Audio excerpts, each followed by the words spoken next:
Spiraling aside, it's not that amazing. Then you're cheating. Month, you see what I mean? Hello everyone and welcome back to my channel. My name is Sarah. Welcome to the end of June. How did that happen?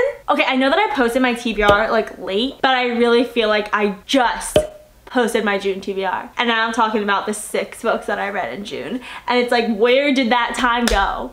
Anyway, spiraling aside, welcome to our June wrap up. Actually, I'm pretty excited because we have an unintentional pinkish maroon scarlety theme for our books.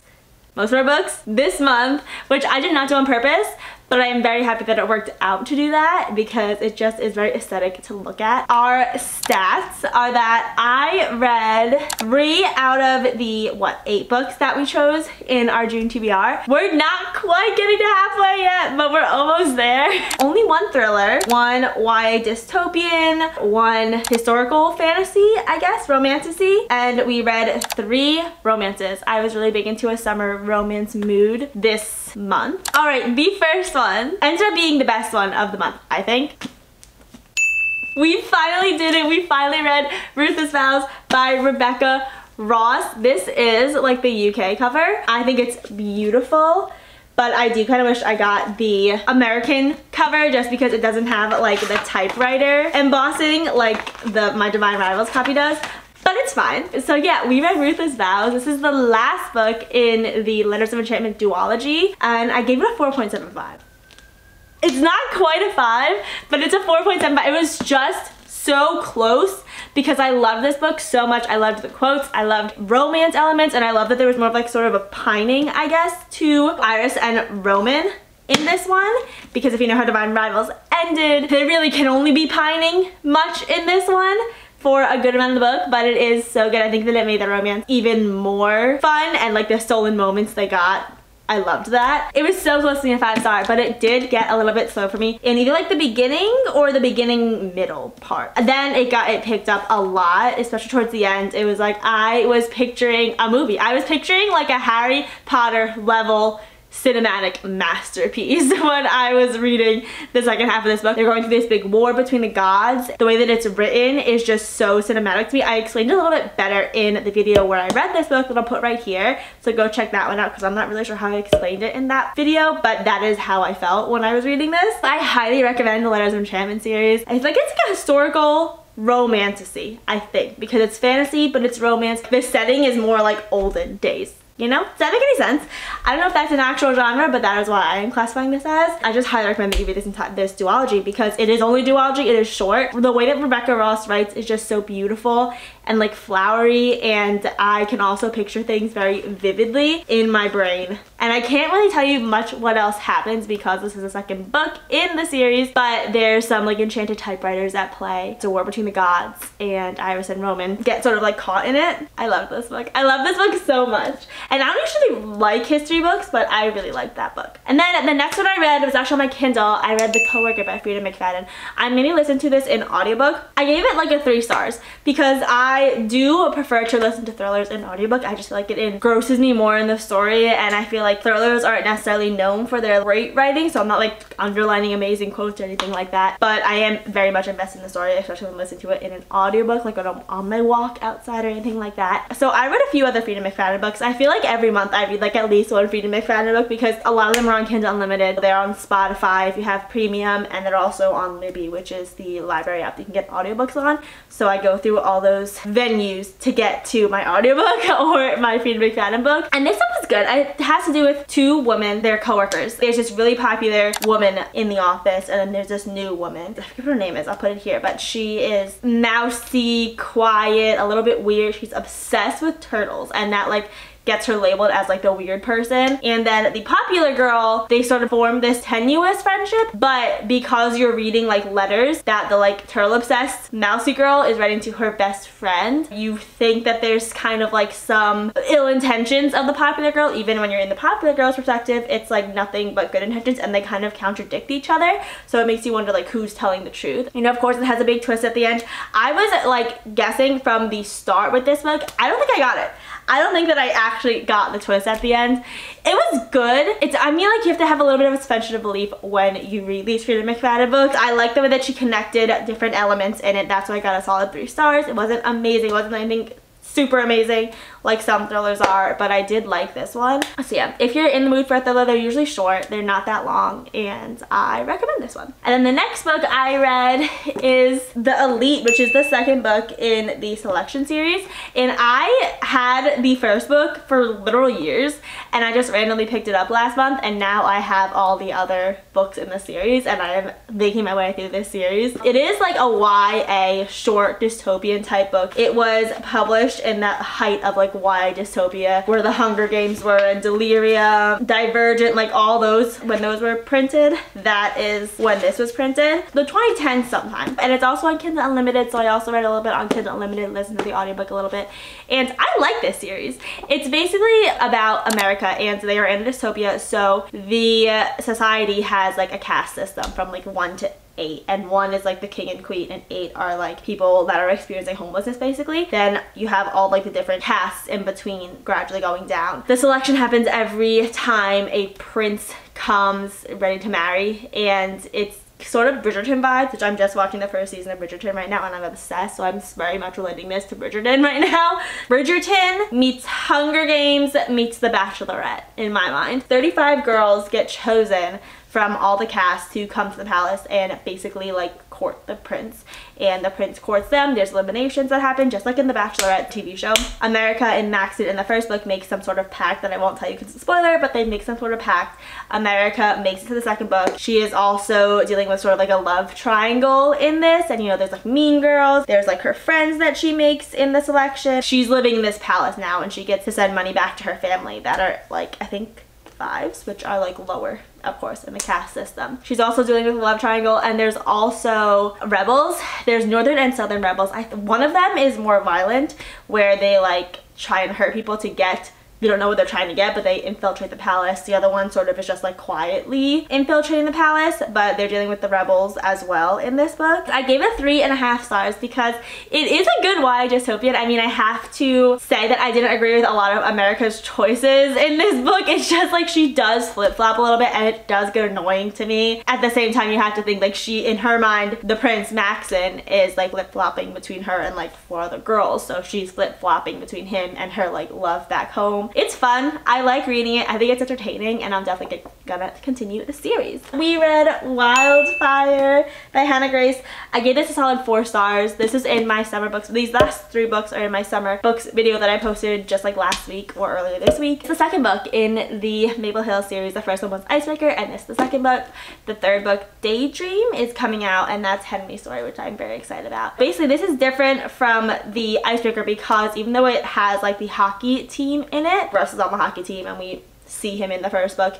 This actually takes place at a summer camp, so it's perfect in the summertime. Basically, him and Aurora have like a one-night stand before they both are counselors at a summer camp for a few months, and they don't know each other as counselors, but they don't know each other besides that like one-night stand. They didn't think they would ever see each other again, but now they have to spend every single day and a cabin full of campers with each other for the next few months at this summer camp. I really liked this one. I liked how Russ and Aurora really balanced each other out. I feel like they both have like issues with their family. They are like hiding things from each other because they're ashamed of like their family. That's something that they can relate on. Russ is more quiet, rule follower. Aurora is like the more mischievous rule breaker. There's no fraternizing between counselors at the camp. So it's like that forbidden, stolen moments type romance as well. I think Rory was a very fun character. I think Russ was a great character too. And I really like the side characters in this. I feel like if a romance has good side characters, it makes it just that much better. And I did really like their best friends in this. I thought it was a great summer read. I was entertained the entire time, so. Do you recommend Wildfire? We have another book that has been on my TBR for so long. We have Meet Me at the Lake by Carly Fortune. I gave this one a 3.75. This is her book that came out like a month ago. Not a month ago. Last year. She has a new book that just came out a month ago. This summer will be different. But this one is her book from last year. It is about Fern and Will. It's a second chance romance, and it's a past present POV. I didn't really like their past story. I don't know. Like, so basically they meet each other in like the past 10 years ago. They spend one amazing day together in Toronto before Fern has to go back to Manitoba, I don't know, someplace where her family owns a lake resort there, and she doesn't want to live her days out running the lake resort. So she wants to be in Toronto, but she has to go back. So they spend this one amazing day in Toronto together. They don't do anything because they're both in relationships. And that is the part that I didn't like, and I really could not get behind them making these decisions in this book, because they are both in relationships in the past perspective. And you could clearly see that they wish they were not in a relationship when they were with the other person. And they're like cheating on each other.